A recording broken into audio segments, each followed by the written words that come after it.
of like your values, what's that one value that you really want your child to internalize? Honesty, and I think not having jealousy, vengeance. You've never been jealous I have been of? people's beauty, people's Really? speaking, someone's hair. So psychology was introduced in our school. Ours was, I think, the first batch. So I used to read, I said, why are you jealous? Why are you jealous of someone? You know, like how does, and a very simple thing it said. So I took up psychology in school, and I would often read about things that I felt or what I was going through. And they were very simple books, like because it was, I think, in the 10th or the 11th, and they were pretty simplified. So I said, like, you know, why are people jealous? Like, why do you? So you are actually not jealous of the person, right? You are jealous of something they have, Right. which you don't have, Right. right? It could be somebody's beautiful eyes. It could be their physique. It could be their, you know, if they're an amazing athlete or a good painter, right? It's because you want to be a good painter. It is because you want to be able to run that race. It's because you want to have long hair. It's because you want to have that physique. So what do? You work for it. If I met someone who I was jealous of, I would like say, okay, like why am I not liking her? Why am I getting disturbed when I see her? So there were few things. I used to get rattled with people. I used to feel this strange, and it's actually not even jealousy, it was more inferiority. It was of people who could speak very well, who were very educated. I wasn't jealous of them, but I was like, you know, like...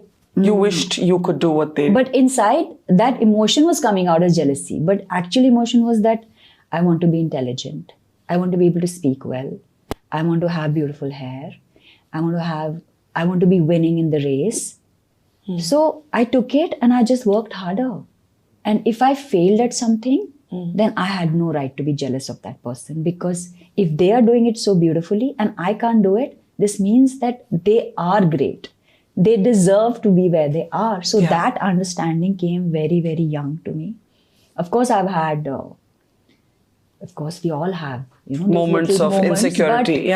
Moments of insecurity, but it's insecurity. And how do you address it?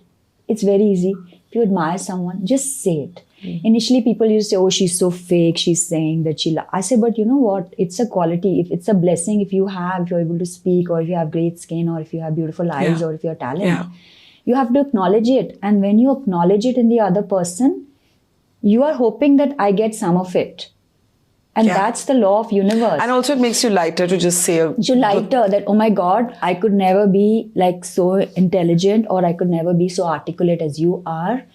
Because, and then, you know, that somewhere down the line, that appreciation makes you also ultimately...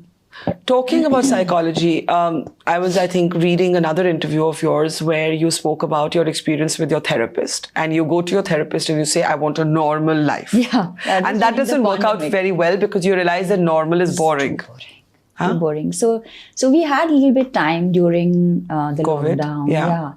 So I said, listen, let's not like, let's try to, like, you know, we have like a good 4-5 months. Let's try to make me a normal human being. So she said, yeah, sure, that'll be great. Let's try it. And all. So we're trying to do normal things. I said, what? I said, what is a normal thing? What? I said, yeah, I just want to be like my friends and my neighbors. And, you know, like, so what do you? I said, I go for lunch. So I went for lunch.